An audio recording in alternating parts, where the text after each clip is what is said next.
tardes, bienvenidos al último día de nuestro retiro. Vamos a ver hoy, o vamos a escuchar, las dos últimas palabras de María. Y las dos últimas palabras de la Virgen tienen lugar en las bodas de Caná.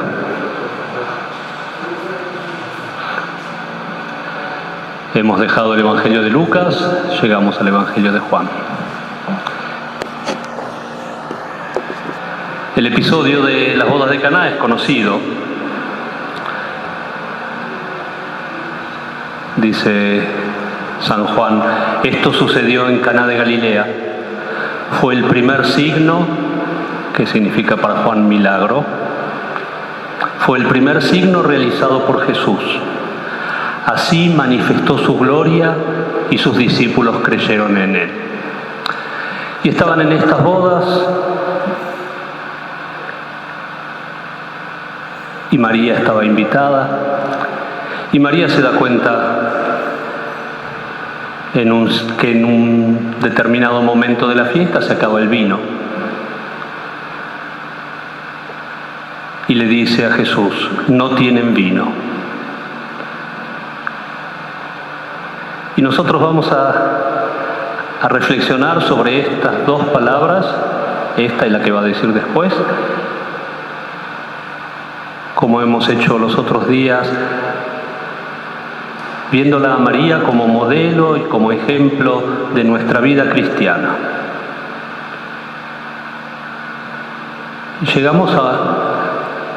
Hemos hablado de la vocación, hemos hablado de la respuesta a ese llamado de Dios, hemos hablado de la confirmación, de la crisis. Y ahora llegamos a lo que María nos enseña para nuestra vida de todos los días. Las últimas dos palabras nos indican, o nos señalan, nos muestran que en la vida cotidiana la tarea del creyente se sintetiza en una doble actitud. Hablarle a Dios acerca de los hombres y hablarle a los hombres acerca de Dios. Y eso es lo que hace María en Caná. Se dirige a Jesús y le dice, no tienen vino. Y después se va a dirigir a los hombres y les va a decir, hagan lo que Él les diga. Entonces vamos a leer estas dos palabras desde este punto de vista. María nos enseña lo que tenemos que hacer, a qué estamos llamados en nuestra vida cotidiana. Y la primera cosa es hablarle de Dios, de las necesidades del mundo. Es una misión de intercesión. Es decir, es una misión que tenemos todos los cristianos, porque todos somos sacerdotes por el bautismo, y esto significa que somos mediadores, intercesores.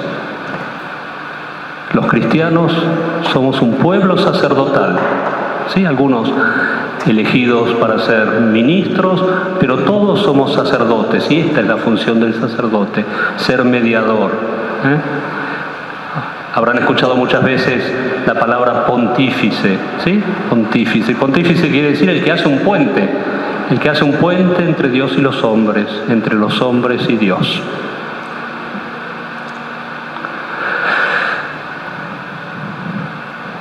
Y en esta misión de mediadores, de intercesores, tiene un lugar muy importante la oración. Y sobre todo la oración de intercesión, la oración de petición en la que a Dios le pedimos. María intercede y pide. Le dice, no tienen vino. Y ya con eso basta. No tienen vino. No tienen vino, hace algo. Evidentemente no es que le pasa una noticia, se lo dice para que intervenga. Y la oración de petición, la oración de intercesión, esa oración que hacemos todos los días pidiendo por nuestras cosas y por las cosas de nuestros seres queridos y por las cosas que pasan en el mundo, esa es la oración propia del cristiano. Algunos dicen la oración más elevada es la alabanza, porque es una oración gratuita que no pide nada. Pero cuando Jesús nos enseña a rezar, nos enseña a pedir: Padre nuestro, danos el pan, perdónanos, no nos dejes caer en la tentación, líbranos del mal. Y es importante esto, porque cuando pedimos, sobre todo cuando pedimos por los otros, estamos reconociendo en primer lugar que formamos un cuerpo. ¿Sí? Cuando vamos al médico y nos duele el hígado, no es el hígado que le explica al médico lo que le pasa. ¿Sí? Es la boca que intercede por el hígado. Y así en el cuerpo de la Iglesia. ¿Sí? Unos pedimos por los otros, porque formamos un cuerpo, ¿se acuerdan? Una sola carne, un solo cuerpo. Y la segunda cosa importante de esta oración de pedir, de interceder, es que cuando pedimos estamos confesando, estamos diciendo de que nuestro Dios se ocupa de nosotros, de que tenemos un Dios que quiere intervenir en nuestra vida, en la vida de la Iglesia, en la vida del mundo, y quiere que nosotros participemos de esa intervención, y lo hacemos pidiendo. Es verdad que muchas veces no sabemos qué pedir, lo dice San Pablo, ¿no? Pedimos mal o no sabemos qué pedir, pero el Señor nos asegura que es el Espíritu Santo el que intercede por nosotros, el que nos ayuda a rezar y nos ayuda a pedir. María es consciente de todo esto, es capaz de comprender cuáles son las necesidades fundamentales y por eso le pide a su Hijo que intervenga. No dice solo, mira que necesitan algo, no, pone un nombre, le falta el vino.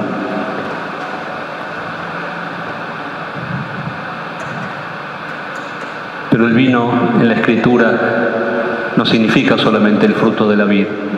El vino es un símbolo, nos habla de una realidad más profunda. En la Escritura, en muchos lugares, podemos encontrar que el vino significa el Espíritu.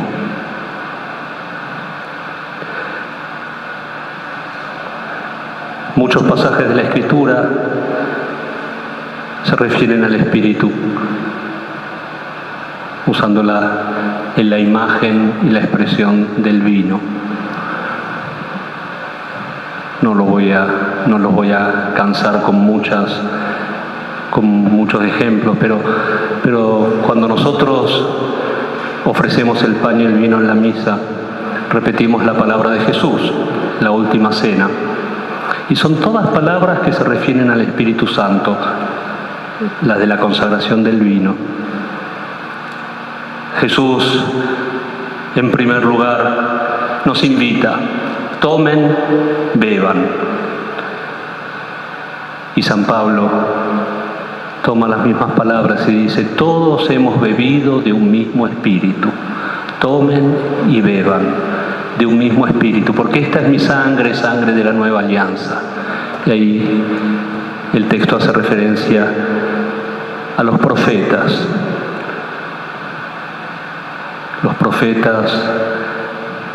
que nos hablan de la alianza nueva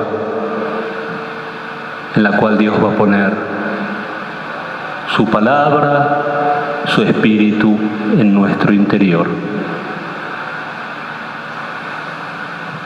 Y sigue diciendo Jesús: esta es mi sangre de la nueva alianza que será derramada por ustedes. Derramada porque, dice San Pablo, es el Espíritu Santo que ha sido derramado en nuestros corazones. Y los profetas nos dicen, derramaré mi espíritu sobre toda carne. El espíritu y el vino son derramados por nosotros. Y agrega, para el perdón de los pecados.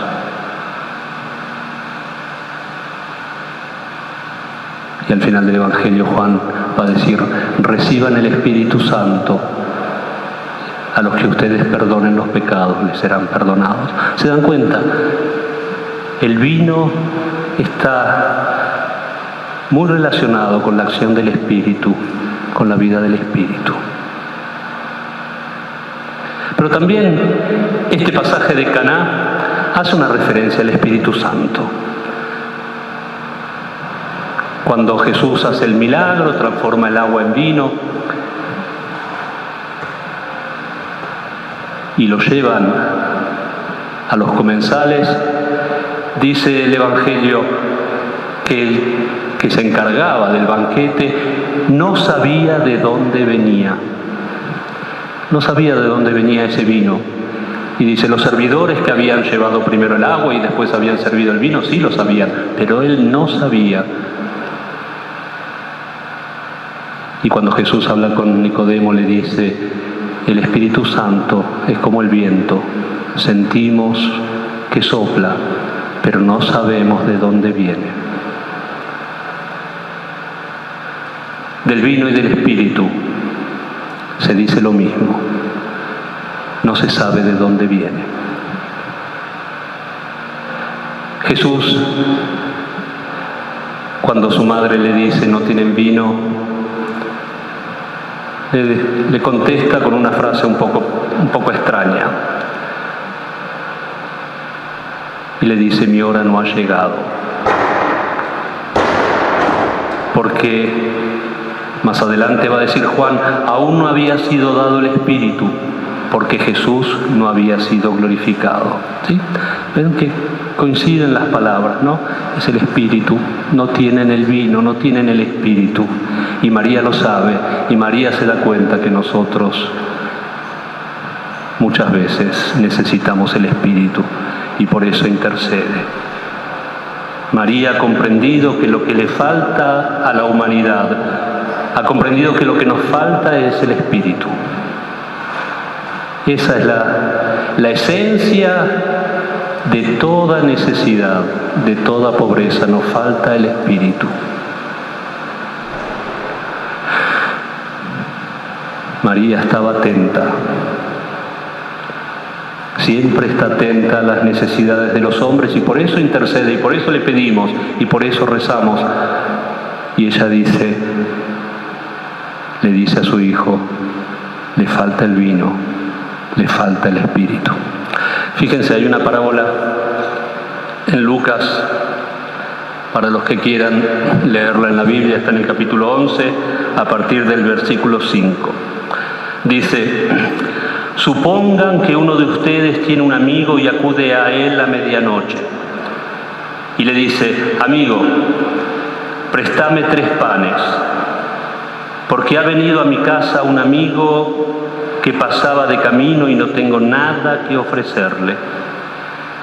Supongan también que el otro responde desde dentro, no me molestes, la puerta está cerrada y mis hijos y yo estamos ya acostados, no puedo levantarme a dártelos. Les digo que si no se levanta a dárselos por ser su amigo, al menos para que no siga molestando, se levantará y le dará cuanto necesite. Por eso yo les digo, pidan y Dios les dará, busquen y encontrarán, llamen y Dios les abrirá. Porque todo el que pide recibe, el que busca encuentra, y al que llama Dios le abre. ¿Qué padre entre ustedes, si su hijo le pide un pez, le da una serpiente en lugar del pescado? O si le pide un huevo, le va a dar un alacrán. Pues si ustedes, aun siendo malos, saben dar a sus hijos cosas buenas, ¿cuánto más el Padre del cielo dará el Espíritu Santo a los que se lo pidan? Esta es nuestra oración de petición, insistente, como este amigo. insistente. ¿Cuánto más nos dará el Padre del Cielo, el Espíritu Santo, si se lo pedimos? En nuestra oración estamos invitados a hacer esto, ¿sí? Y pedir el Espíritu, porque lo que más necesitamos es el Espíritu. Y Jesús nos prometió que nos mandaría su Espíritu. Y es verdad que tenemos que insistir, porque Dios a veces hace como este otro amigo que estaba en la cama, nos hace esperar. Por eso la oración requiere de paciencia, de constancia, y Dios nos hace esperar muchas veces para ver si realmente lo que pedimos es lo que necesitamos. A veces pedimos cosas y después nos olvidamos y no las pedimos más. Son cosas que no son realmente importantes. Por eso Dios a veces espera para que insistamos, para que le demostremos que realmente nos interesa lo que estamos pidiendo. Vamos a volver dentro de un ratito.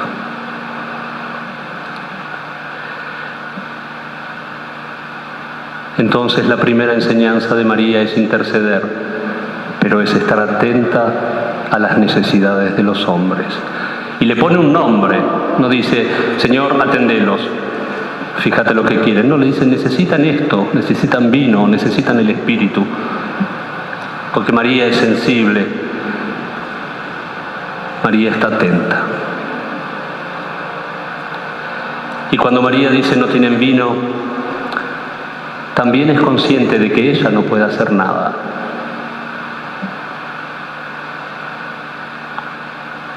Nos enseña a estar atentos, pero también nos enseña a ponernos en nuestro lugar. A veces queremos ser los protagonistas de la historia, aparecer como los grandes beneficiadores, bienhechores de la humanidad. No, María pide, intercede y se queda en su lugar. Sabe que su hijo va a intervenir.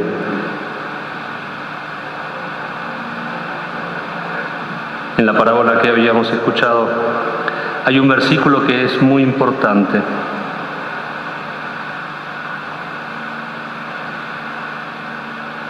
Fíjense en el versículo 6. Ha venido a mi casa un amigo que pasaba de camino y no tengo nada, no tengo nada. Realmente no tenemos nada. Ese es otro motivo por el que Dios nos hace esperar, para que miremos realmente si nosotros no tenemos nada.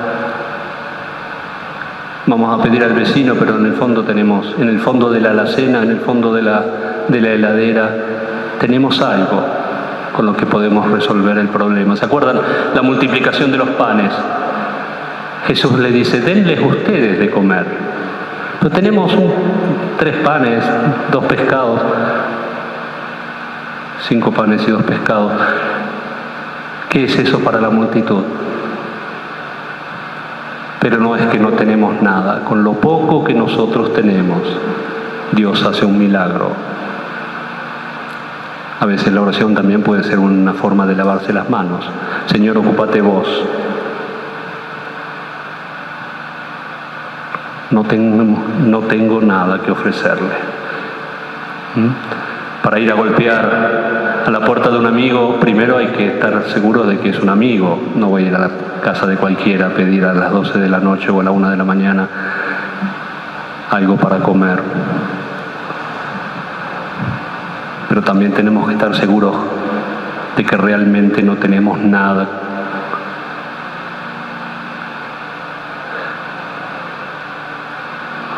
El Señor nos hace esperar porque nos enseña.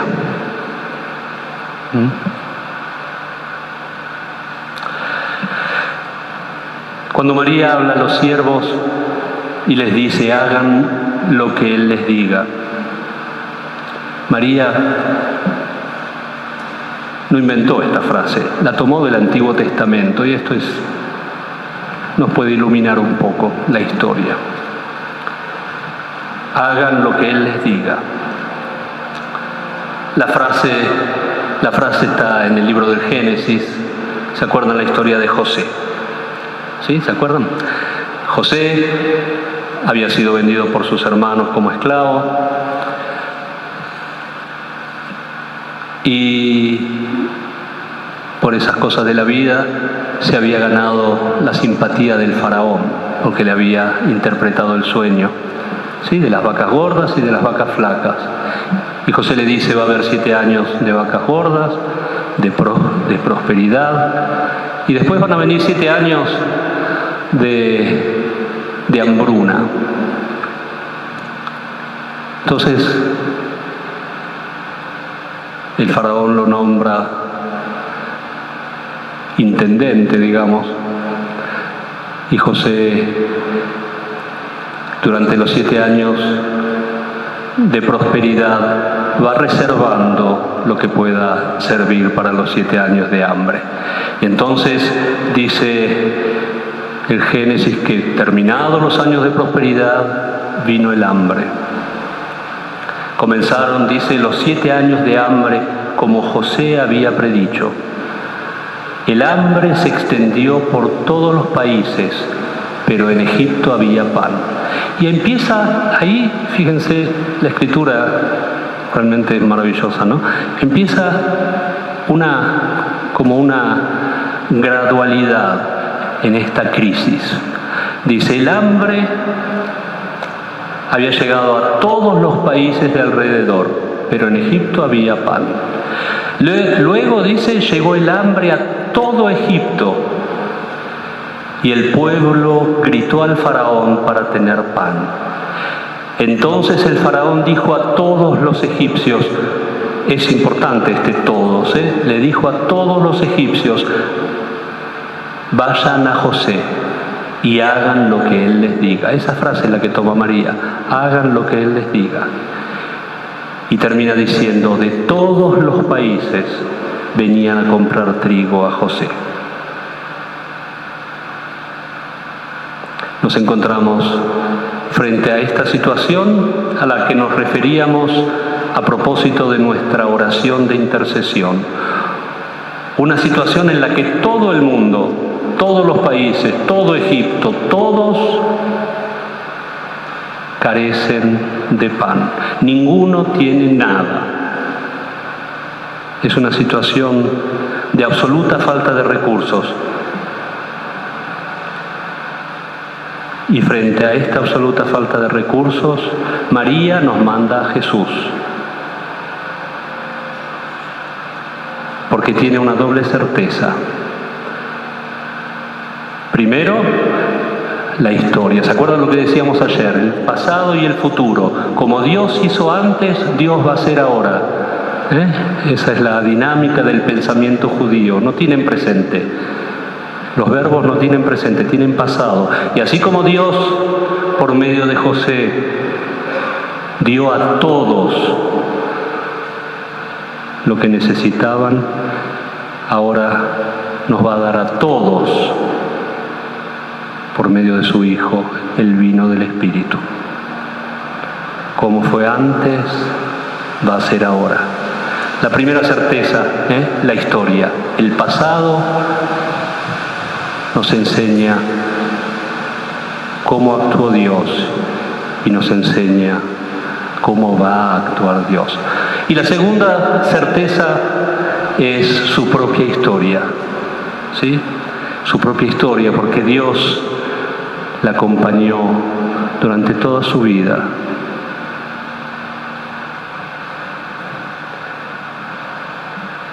Desde que dijo: se cumpla en mí su palabra, María experimentó que en ella se cumplía la palabra. Entonces, por eso puede decirle a los servidores: hagan lo que Él les diga. Yo hice lo que Él me dijo y sé que el Señor ha sido fiel a su palabra. Día tras día, a lo largo de la historia,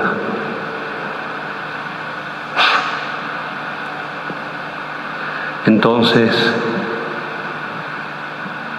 resulta fundamental que nosotros también hagamos memoria de todas las veces que Dios intervino en nuestra vida, porque María leía la historia de su pueblo, pero también podemos leer nuestra propia historia.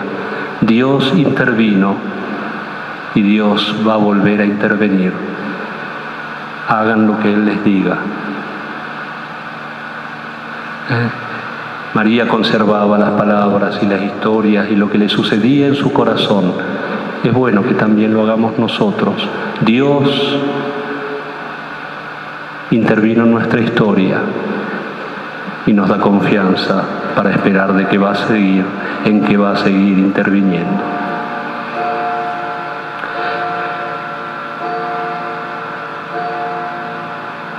María está segura de que el Señor va a decir algo, va a hacer algo. Lo sabe por la historia de su pueblo, lo sabe por su propia historia. Y por eso le dice, no tienen vino. Como Jesús le dijo en el templo, tengo que ocuparme de las cosas de mi Padre. Hoy María dice, bueno, ocúpate de las cosas de tu Padre. Acá hay una cosa de la que te tenés que ocupar. Le falta el Espíritu, le falta vino. Hagan lo que Él les diga. Y este hagan nos recuerda ese haga de María. Y nos recuerda ese hagan que dijo Jesús. Hagan esto en memoria mía. Y nos recuerda otro hagan. O parecido. Cuando lo hayan hecho, dice Jesús, cuando lo hayan hecho a uno de estos hermanos míos pequeños, lo habrán hecho a mí. Las dos palabras que María dice en Caná nos recuerdan fuertemente nuestra tarea de intercesión. Somos sacerdotes y somos profetas. Profeta no es el que dice el futuro, eso es una bruja. Profeta es el que habla delante, el que habla delante de Dios acerca de los hombres y el que habla delante de los hombres acerca de Dios.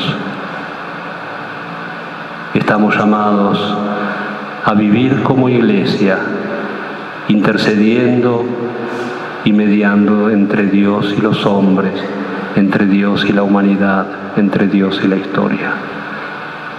Y Jesús viene en estos días para que esto se haga carne en nosotros. Y María nos ha dado ejemplo. El primer día dijimos, la palabra de Dios es viva y eficaz. Es una palabra que Dios vuelve a repetir cada vez que la escuchamos. No es que está grabada, sino que Dios vuelve a decirla y la vuelve a decir para cada uno de nosotros. Y estas palabras que hemos escuchado estos días adquieren un sentido para nuestra vida. Dios nos invita a participar en el plan que Él tiene en la historia. Y para cada uno tiene una misión, chiquita, grande, oculta, manifiesta, no lo sabemos. Cada uno en su oración, en su diálogo con Dios, va a ir descubriendo a qué lo llama Dios. Comenzamos este retiro con María al pie de la cruz, ¿se acuerdan? Estaba al pie de la cruz y Jesús, viendo a su madre y al lado al discípulo que amaba, le dijo, aquí tienes a tu hijo, aquí tienes a tu madre, ¿se acuerdan? Lo dijimos el primer día. Y hoy vamos a terminar volviendo al mismo momento de la cruz. Porque es el último momento en que los evangelios nos hablan de María. Después de la cruz. María, ¿qué pasó con María? Desapareció María. Y es interesante, es lindo que, para terminar, prestemos atención a una cosa de las costumbres de los judíos. Porque el judaísmo tiene 3 mandamientos o 3 prescripciones acerca de la mujer, de toda mujer. La primera no nos interesa en este momento, pero es acerca de la purificación, después del parto, después del ciclo menstrual. La segunda prescripción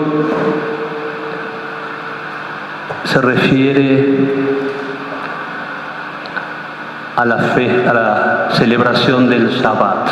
Ustedes saben que los judíos no pueden encender las luces el sábado. Entonces, la mujer es la encargada, la mujer más importante de la familia, es la encargada de encender las velas el viernes a la noche, que tienen que mantenerse encendidas todo el sábado, porque el sábado no se puede encender fuego, no se puede encender la luz. En esta femineidad de la mujer que enciende las velas, está representando a la comunidad que espera la llegada del esposo. ¿Se acuerdan las parábolas de las vírgenes? Bueno, son las mujeres las que encendían las velas,